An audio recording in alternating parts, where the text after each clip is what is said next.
Hi, in this video I'll show you some of my techniques for doing roundwood timber framing. Je vais vous expliquer comment on a fait ça, quel choix on a fait pour couper les poteaux, tracer les axes, des choix structurels aussi. First, let's talk about the footers. This is how we made them. We took out the bottom of a bucket, used it upside down, and filled it with a concrete mix of 1 cement, 2 sand, 3 gravel, in volumes. Et on verse notre mélange. Alors le mélange, ça peut être des grosses pierres et du mortier, ou bien ça peut être un mélange 1, 2, 3, assez classique, c'est-à-dire un ciment, 2 sables, 3 graviers. Et on peut changer le ciment par de la chaux NHL5, ce qui est le cas pour le plot qu'on a fait ici. Donc ça fait notre plot. Et ensuite on va lui mettre. Then I use a threaded rod with 2 washers and 1 nut, so that the center of the post is sitting at the center of the footer. Later on, I will use mortar to fill the gap. Parce que, bien évidemment, il y a une coupe en bas du poteau, une coupe en haut. Il faut que les deux soient le plus parallèles possible. Il faut aussi que le plot soit d'aplomb. Tout ça, c'est pas forcément facile de le faire au millimètre. Donc grâce à ça, en fait, on peut absorber les imperfections. Et une fois que la structure est montée, tout entière, on va venir créer 4 points durs avec des cailloux qui font que on est sûr d'avoir la bonne stabilité et on remplit le reste avec du mortier. Et donc à la fin, on a bien la surface entière du poteau qui se reprend sur le plot. Mais pour le montage, ce petit jeu-là, il nous rend un grand service. Voilà pour les plots. Maintenant, on va aller voir comment on coupe un poteau.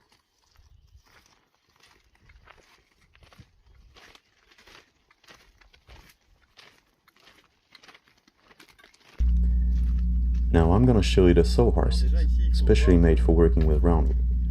They have 2 different cuts. One is a square cut that acts like a jaw to hold the log when it is strapped. The other cut is a V-cut that helps when you work on the posts, since it allows you to slightly change the height of one side of the log to better align both centers. For that you need 1 square cut facing a V-cut. D'un côté, on a une mâchoire qui fait que le rondin ne va pas bouger et va rester fixe. Et de ce côté-là, on a une coupe en V qui va nous permettre en fait de glisser des cales pour s'assurer que le cœur du poteau ici soit bien d'aplomb avec le cœur qui est de l'autre côté. Et ça c'est vraiment important pour les poteaux. Pour le reste, ensuite on inverse l'un des 2 tréteaux, on a les 2 mâchoires face à face et on s'assure que les tréteaux sont d'aplomb. Et en faisant ça, on est sûr que la partie basse de la pièce de bois sera à peu près d'aplomb, mais ça c'est ce qu'on fera pour les poutres. Et pour les poteaux, on veut vraiment s'assurer que de cœur à cœur on est d'aplomb. Alors pour faire ça, donc, on utilise la coupe en V. Et ensuite, il faut marquer le centre de chaque... Let's see how it is done. First, you have to mark the centers using a ruler and a level. You can also mark it on the top, since you will need it later. On prend un niveau.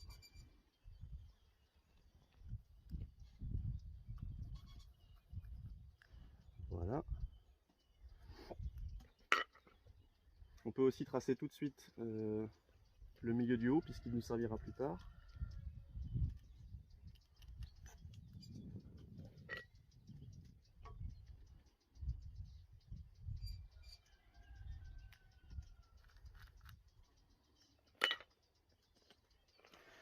On va faire le même tracé de l'autre côté.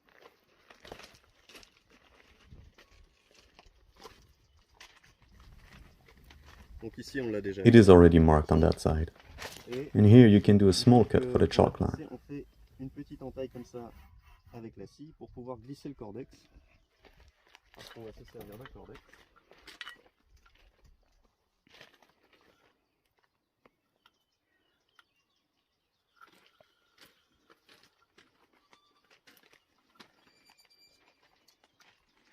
On se sert d'un cordex et d'un... Using a line level, you can check the alignment of the 2 centers. By adding blocks into the V-cut, you can align them while still having the log well attached. Et là, je vois que je ne suis pas de niveau, en effet. C'est normal. Grâce à la coupe en V, on va pouvoir arranger ça. Donc là, je peux faire une appréciation à l'œil de combien il faudrait remonter la poutre, poteau.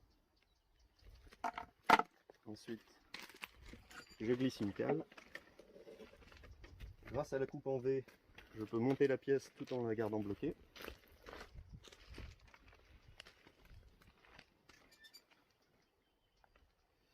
Je me remets sur mon trait de milieu et là je vois que je suis parfaitement de niveau. Donc je sais que de cœur à cœur je serai de niveau. Voilà, sachant qu'il faut faire ça en étant assez proche de la longueur totale du poteau, parce que s'il y a beaucoup de courbes, les cœurs ne vont pas correspondre à la coupe finale, quoi.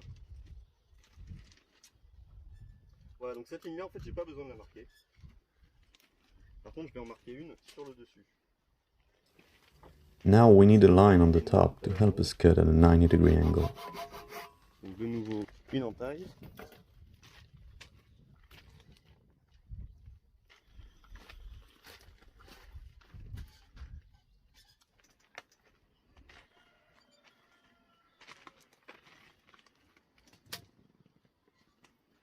Voilà, et cette ligne là en fait elle est très importante pour pouvoir faire ma coupe ici à 90 degrés à peu près.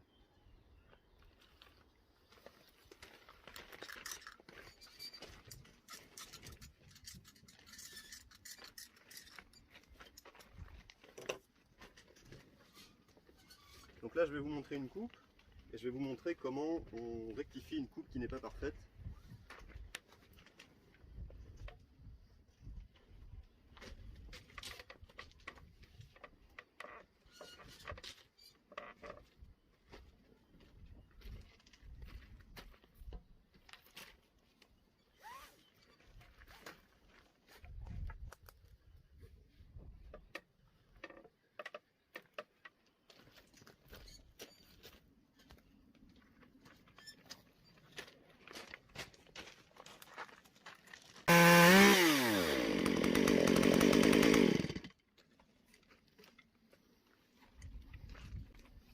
Voilà, donc là volontairement j'ai pas fait une coupe parfaite. Et ça, on peut Here le I'm showing faire how to avec le fix a niveau, bad cut. en le posant dessus. Tu peux venir par là. Ici on voit bien que je ne suis pas de niveau. Donc là il y a plusieurs options. Soit je vais repasser avec la même tronçonneuse en essayant de le rattraper. Soit je peux utiliser une petite tronçonneuse, comme ça, ou la grosse aussi, mais c'est beaucoup plus pratique avec la petite, pour faire une coupe à peu près comme ça.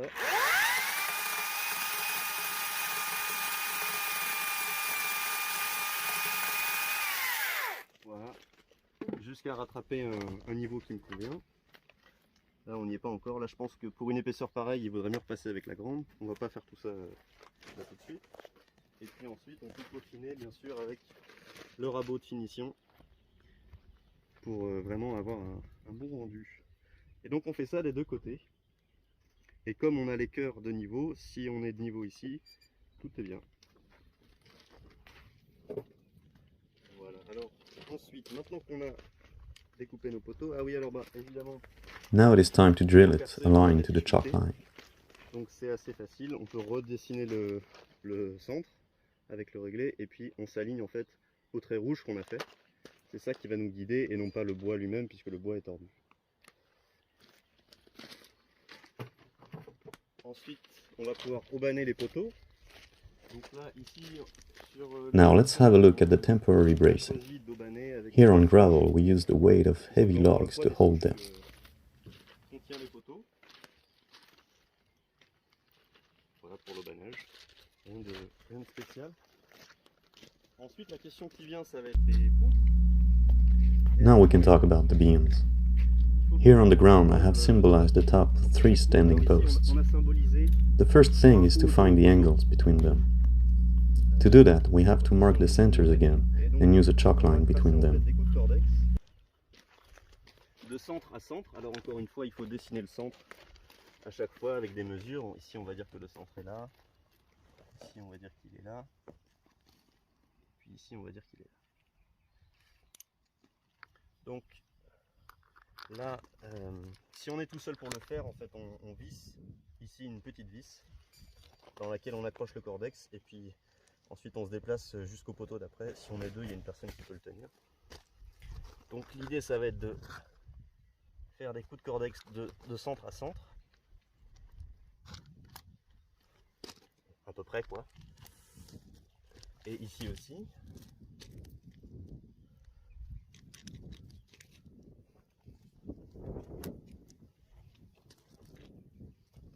Voilà, ça va me donner ce dessin-là. Et ce dessin-là, on va essayer de trouver le milieu. En fait, on n'a pas besoin d'être extrêmement précis, puisqu'on avance de poutre en poutre et on rattrape l'angle de la poutre d'avant. Once you have this angle, you can split it in two by simply taking 2 points and finding the middle between them. Ici, là par exemple, je fais un trait à 8. Ici aussi. Je prends la distance entre ces deux points. On va dire que j'ai 14 là. Donc je fais un trait à 7, à la moitié. Et je trace une ligne qui passe par le centre et par le milieu. Et voilà. Là j'ai coupé mon angle à peu près en deux, sachant qu'on n'a pas besoin d'être au millimètre. Ensuite on prend la mesure évidemment d'un centre à un centre. Ce dessin là on le fait pour chaque poteau. Et donc on se balade avec deux faux équerres. Here it helps to use both sides of the angle finder. Un petit détail qui est sympa, c'est qu'en fait, si on a une fausse équerre comme ça qui est assez longue, on peut prendre l'angle. Now to cut the beam, you just measure the length from the center of one post to the center of the next post, and use 2 angle finders, one for each side. Boiron plus tard, ce sera beaucoup plus simple à tracer. On refera encore un coup de cordex en hauteur. Et quoi que je peux peut-être le montrer un petit peu là sur le poteau qui nous reste.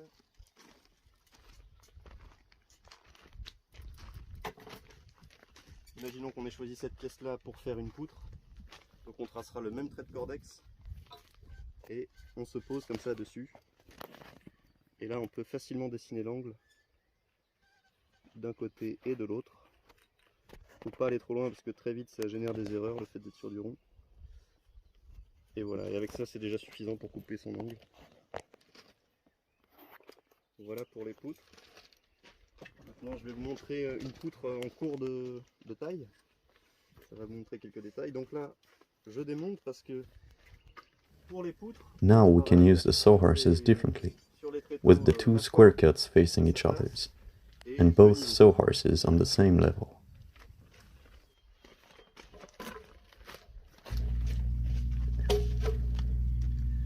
We put the log upside down because all the cuts are on its bottom side.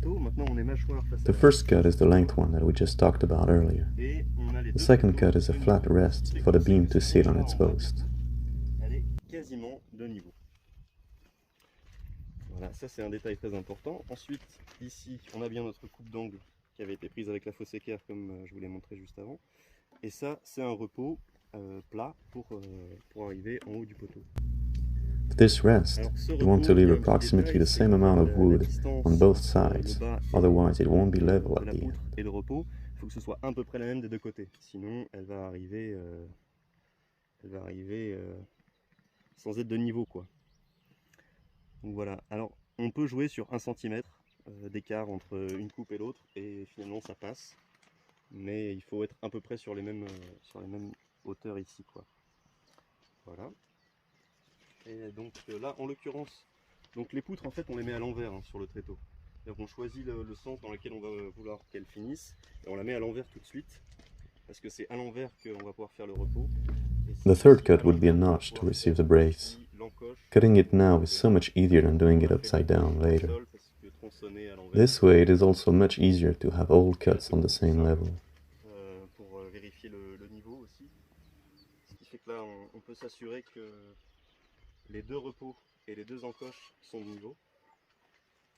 Et ça fait gagner un temps fou. Voilà pour la poutre. Maintenant, on va passer aux liens. Pour les liens. Now let's look at the braces. First you have to do the notch on the post, aligned with the one on the beam. Then we use a crab guide of my invention. It gives you the distance, the angles, and the angle between the angles, all at the same time. Elle a déjà son encoche qui avait été faite au sol. Et il reste à faire celle sur le poteau. Bon, rien de spécial, hein. Une encoche dans un poteau. Ensuite, on va pouvoir glisser notre guide à l'intérieur des encoches. Et là, on fixe tous les angles et la distance. On va mettre ça pour l'exemple. Voilà, on va dire que ça, ce serait notre lien. On garde le guide, bien évidemment, sans bouger. Et on arrive sur notre pièce de bois. Celle-ci, elle sert juste à reposer le guide et qu'il soit à la bonne hauteur. Et donc là, on peut tout simplement tracer au bord des faux équerres les coupes à faire. Et donc ça nous donne les angles. Ça nous donne aussi l'angle entre les angles. Parce que même si on a les angles des encoches, on ne sait pas forcément comment ils se rencontrent. Donc là, on a l'angle entre les angles et on a aussi la distance, tout d'un coup. Now we can simply mark the brace. We can also do a level mark on the side to help us find the right axis when we move it to the sawhorses. Et pas être perdu. Voilà. Ensuite, on déplace cette pièce-là sur les tréteaux.